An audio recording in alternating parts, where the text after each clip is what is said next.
But, kind of staying in the, that Chiefs realm, uh, a little bit across the pond, let's go to the Broncos.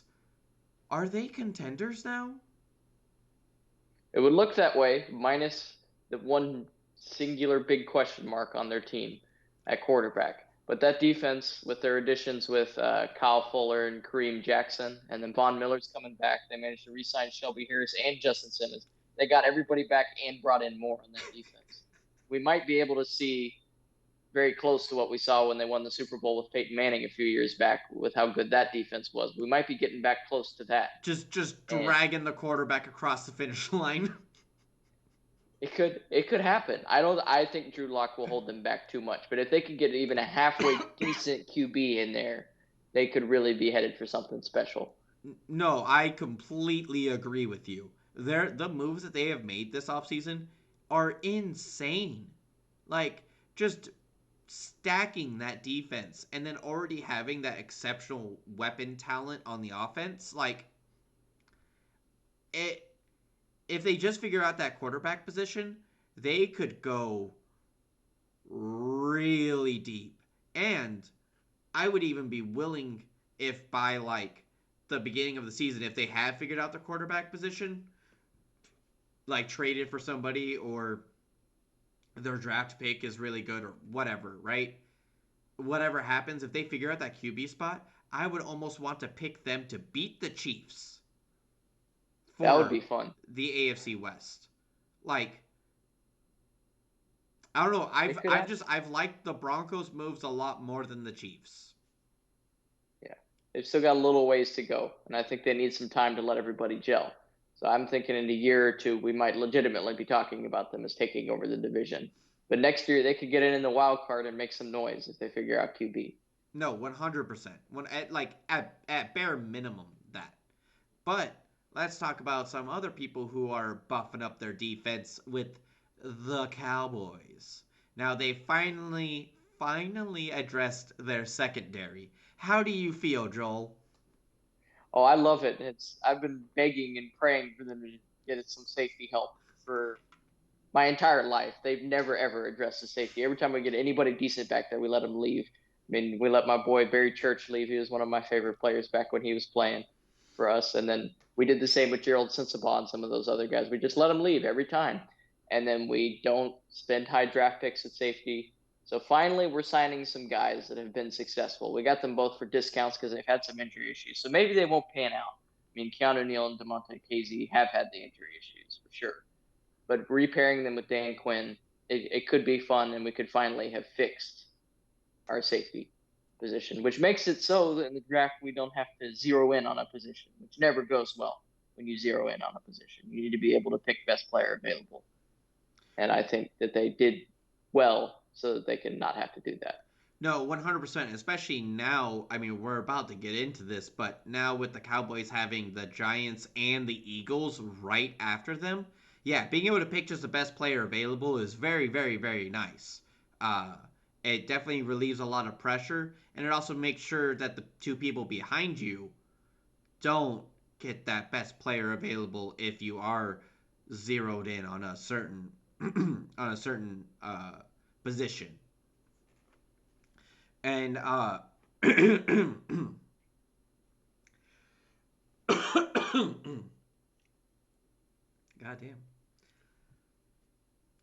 And talking about that, let's move on to the crazy thing that happened with the 49ers, the Dolphins, and the Eagles. So, the 49ers go from 12 all the way up to 3 and switch with the Dolphins. Dolphins go down to 12. And then Dolphins are like, oh, hey, yo, Eagles, y'all are at 6. Why don't we just, whoop? And the Eagles were like, yeah, sure, why not? Yeah, no, that was a crazy move. I did not expect to see that day. It happened while me and Lee were on the phone, and we were just like, whoa, whoa, whoa, whoa, whoa, what's this Like, business? just like out of nowhere. And I was just like a month and a half before the draft even like starts. It's so freaking early. I don't know what they think they're doing. I hate the move for the 49ers. The Dolphins GM must be laughing with glee. He just absolutely took advantage of the 49ers and then got to move up to 6, so they're probably still going to get the player that they want, Because or they, maybe the yeah, second because best they player they that they weren't want they at weren't worst. they weren't picking a quarterback at 3. They just signed Jacoby Brissett and they have Tua. Like, there's no reason Yeah. to get a quarterback. So yeah, the whoever it is, I mean, the the one of two people I think it is, we're about to be talking about with the wide receivers and tight ends later, but they can still realistically get either of those guys at number 6. Most definitely. Yeah. And and they got an extra first out of it. Like, now they have two. Win, win, win, win, win for them. No, They get 100%. It's crazy. The 49ers lost 2 firsts, and the Eagles, did they gained gain a one of first? the. They also gained a first, right? Mm-hmm. Yeah. Yeah. I don't like the move for the Eagles, though. I don't like moving all the way back from 6 to 12. They need an infusion of talent quickly, and they aren't going to get the same quality of player that they would have at 6 Yeah, but I when mean, moving maybe all the getting way that back to extra 12. pick for next year. I don't know. They could potentially have 3 firsts next year. That could be nice. But they were already sitting at a premier spot this year, and they already had possibly a bonus first next year from the Carson Wentz trade. Three No, firsts is a bit excessive. It doesn't really make sense for them to be trading back when they could have really realistically got, Jamar Chase or Kyle Pitts and finally gotten their answer on offense for a weapon that they've been looking for God knows how long. I mean, I don't even know how many wide receivers that they've picked that have been fails. Nelson Aguilar and Jalen Rager both fails, and they've done numerous other ones before that. So they could have finally answered it, and now at 12, they probably are going to miss again. I mean, I'm not personally ready to call Aguilar a fail yet. Well, he's not there anymore, so he's a fail for them. Oh, I mean, okay, okay. I thought you meant like fail as like a player. I was like, I know you may not be that high on him, but I don't think he's a bust. But for the Eagles, yeah, because he's no longer there. No, 100%. And on top of that, um, the Eagles are moving down to 12, where the Giants and the Cowboys both pick before them. And on Well, I top thought it of was all of hilarious. that, didn't y'all just tank the last game of the season to get the number 6 spot? Sure seemed that way. Just I don't. They seem to be directionless as an organization. No, they are. They 100% are. And so the Dolphins made out like bandits, and the 49ers, I very sus of what they're going to do at number 3. Uh from all the rumors and everything, it sounds like it's going to be Mac Jones. I mean, I know I was high on Mac Jones, but I don't think he can just come in and start, and I don't think he should be sitting behind Jimmy G. Like, I want him to sit behind like an actual veteran.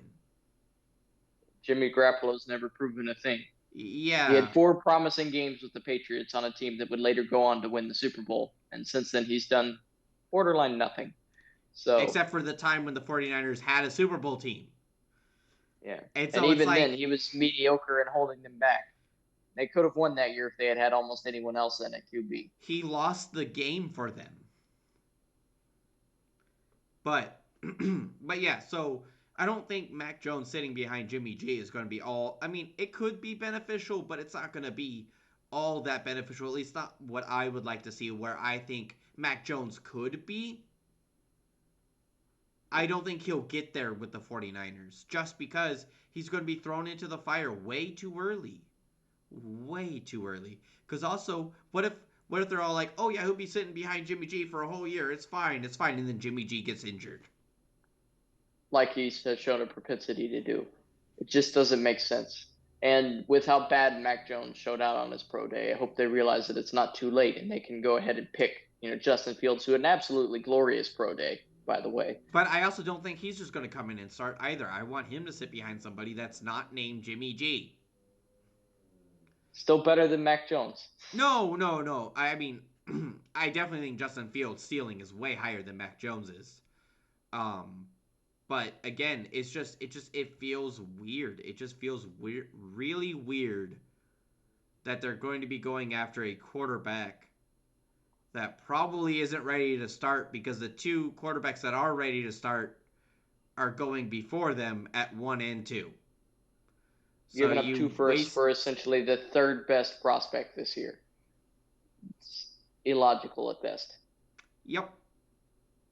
And I think, Joel, didn't you have an interesting stat about moving up into the top five? Oh, yeah. I mean, in the past decade or so, all of the moves up in the top five just they don't work out because the Eagles moved up for Carson Wentz. We saw how that worked out. Rams moved up for Jared Goff. We saw how that worked out. The Washington former Redskins moved up for RG3 all the way back in like 2012. Didn't work out.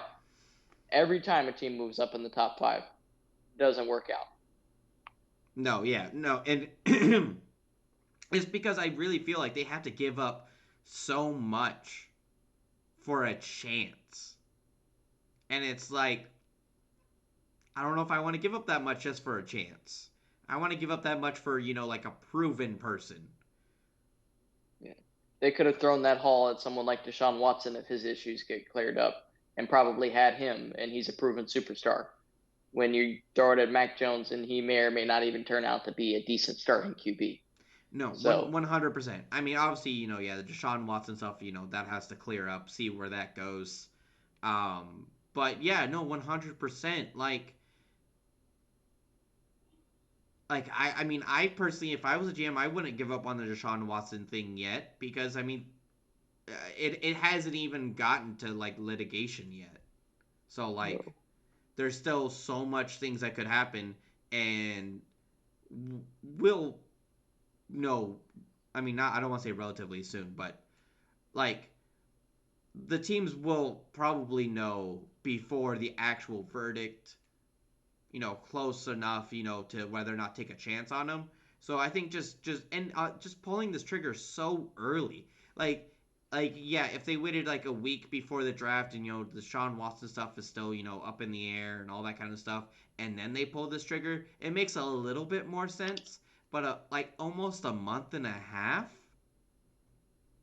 it's crazy. It's crazy. And then lastly, I wanted to talk about this change to the 17 game season. I personally like it. I'm sure a lot of fans like it. It's another game.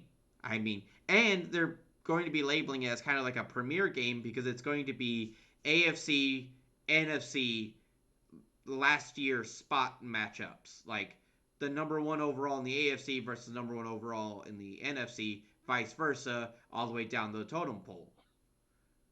That's really cool. It's That's that's a super that's cool. that's a very very good idea. And if this kind of game is happening like right before the playoffs, another thing to get hyped for in the playoffs because the last game for all these people who are probably going to be in the conversation again are going to be playing another team that's also in the conversation.